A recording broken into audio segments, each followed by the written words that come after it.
What's up everybody, welcome back to Nintendo Land, and today we have more information on Kirby and the Forgotten Land, and a famous villain that's returning in this game, of course, by the name of King Dedede. Yes, King Dedede is here once again, whether it's him in his regular form or him in a controlled form. We're going to talk about what's the deal with King Dedede this time, as we have some type of story information that might give us a hint as to what's going on behind the scenes, and where King Dedede stands within this story. It's going to be very interesting, so make sure you guys leave a like and subscribe to stay up to date on all things Kirby and the Forgotten Land, and stop what you're doing right now. Stop, turn those post notifications on so that as soon as I post a Kirby video, you guys can be ready for it. Did you do it?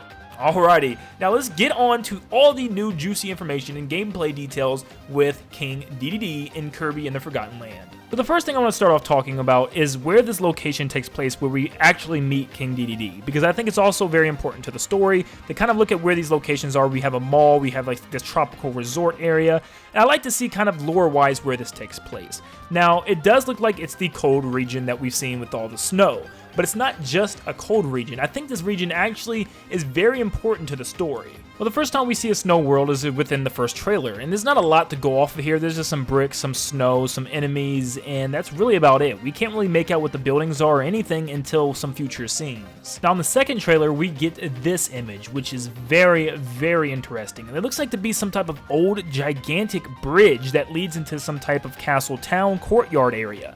And yes, it does seem to be some type of castle structure, as we'll see later on, but you can even see the flags outside of the pillars for the bridge, and the bridge and the lights going all the way into some type of city, which we'll get a little bit more of a glimpse of here soon. Now, this next scene we get is from the third trailer, and it gets even more interesting. We see an icy lake with nothing but fencing coming up, and also the roofs of some houses or some buildings covered in snow. Now, these do look like homes of like some type of old neighborhood or courtyard from a castle that was just completely just frozen over, like in a giant snowstorm just took over this place and wiped out the entire civilization. It's actually kind of sad and depressing looking, and it's still very windy, and like snow is still kind of flowing in heavy, and it still looks like it's freezing cold, like nothing is changing with this place. It's getting even worse. Now we get some more gameplay from the end of the demo in a nice little trailer, and once again it just looks like a ruined society. You can see some piping and fence along the sides. I don't know if it's like electrical boxes or, you know, like an electrical unit area, but also like some fences covered in ice and everything, and some chains on the ground, which is very strange that there's just random chains, like it was some type of dungeon or torture area or something. Once again, giving off big castle area vibes. We then see Kirby and Bandana D travel via Warp Star through some type of old factory area, like old factory buildings and stuff that have been snowed over, and you can see some more tower-like structures and bridges in the background, once again signifying that this has got to be some type of castle eventually that we'll get to. And then once again we have a scene of Kirby running up some more escalators. This game loves escalators for some reason. I don't know why. Whether this is a mall or some type of old subway, it looks more like an old subway, like Kirby's running up from the tunnel and, you know, coming outside. Reminds me a lot of an old bus station or something that might be within the city or within this castle town. And finally, from a Japanese commercial of the game, we have Kirby on some rooftops of these factories slash buildings. We can even see the chimneys, the smoke pipes at the top, but we can also see a giant clock tower, and then far back in the left we can see that giant bridge, probably the one we came into this town with. Now this could be some type of reference to London or something, like the giant Big Ben clock tower, so maybe instead of like a castle area, this is more like a classic city that has been frozen over. But alright, I know, it's King Dedede time, it's coming, and that's why I think this was a castle. Obviously we have King Dedede, and what better way to have a boss battle than having King Dedede within a castle once again. It's normally where he is in Dreamland, but maybe whoever it is that put him in charge is controlling where he is and where he stays and what his domain is, and they gave him a new castle. And I wouldn't be surprised if this isn't even the room where Kirby goes up and fights King Dedede. I feel like this could be a whole new stage where Kirby has to make his way through this castle all the way to the very top. It is interesting, however, that there's some scaffolding on the outside and towards the top, as if somebody tried to rebuild this thing. Maybe the Beast Pack tried to repurpose this castle into something greater, or maybe King Dedede tried to get some of his henchmen in order to build him a bigger, grander castle, the way it probably used to look like before this crazy snowstorm hit. But it definitely is frozen over and kind of just in this wasteland of snow and ice. So when Kirby gets to the top of this castle area, he obviously comes into battle with two wild creatures and of course a wild King Dedede. Now the question is, what is going on this time with King Dedede, this area, and just with him in general? Is he being controlled by somebody? Is this really him? What's going on? We then get some Japanese information over this, saying this is once again Kirby's rival King Dedede, but this time he is in a wild form, and you can see it with his jacket being all, completely different, covered in animal fur, and the top of his head as well, including his wild kind of messed up shirt that he normally wears. It's kind of beaten up, scratched, and ripped. He's definitely gone primal, even with the eye paint beside his eyes, but something else that's very different with King Dedede. He's never had red eyes, and normally when his eyes are a different color, it doesn't mean a good thing. There's definitely somebody taking control of him. The second picture shows King Dedede sending his 2 minions at Kirby. I think it's also very interesting to look at just how much detail is put into the clothes that King Dedede is wearing. I mean, look at it. Third picture shows King Dedede actually attacking. Once again, he has his hammer, but this time he's probably doing either the dive move that he's recently been doing in the 3DS titles, and obviously Smash Brothers as his dash attack, or he's simply floating up in the air, which he can also do like Kirby and coming crashing down on the ground.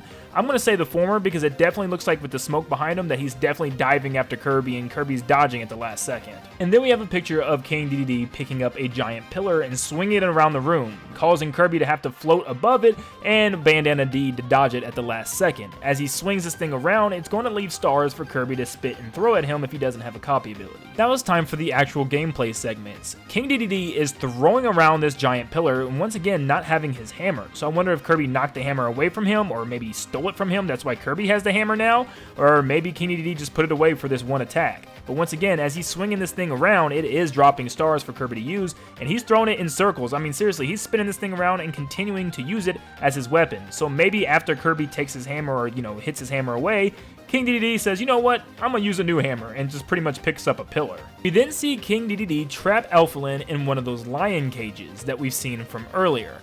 And it's unclear what part of the battle this is, the beginning or the end. I think it's the end because it does show King Dedede exit here in a few seconds, which I'll show. But there are so many situations to Elfilin getting captured. I don't know why he keeps getting captured by all these bosses and stuff, and does Kirby save him every single time? And what's the deal? Or does it lead from one to another?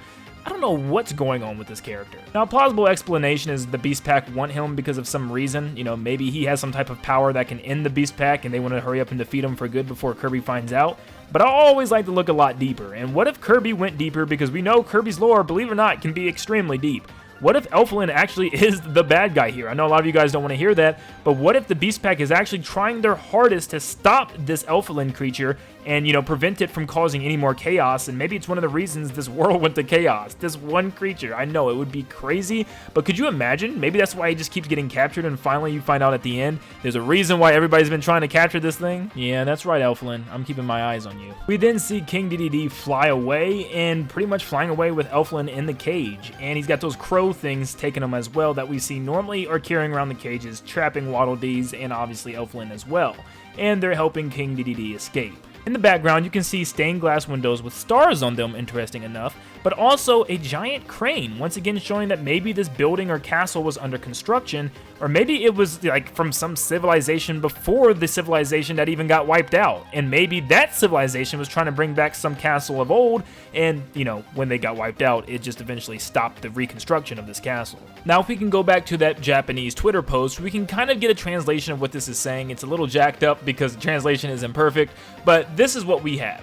There is a guy called King Dedede among the executives of the Beast Corps. I think he's pretty crazy, but it doesn't feel like you're going to be a friend. It looks strong, but don't lose, Kirby. So yeah, it's a little wonky the way it's kind of stating things, but the important part here is the fact that it says that King Dedede among the executives of the Beast Corps. So a lot of people were thinking that King Dedede was going to be the big bad, and that's definitely not the case. I knew he wasn't because I still feel like this lion creature that's the face on every single cage that's capturing these Waddle Dees and obviously Elfilin every time is going to be the big bad. And I think maybe King Dedede is one of the executives for him, and we might meet some others as well. And better yet, maybe the executives are just the other bosses of this game. But whatever is going on, it looks like King Dedede is definitely under some sort of mind control, and it looks like Kirby's gonna have to free him, and that someone else is in charge. And I would like to bet a lot of money that it's probably whatever this lion creature is on all the cages. But what do you guys think?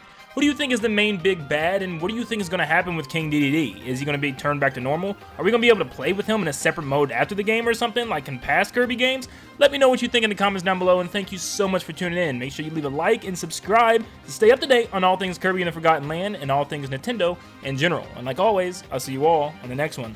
See you guys.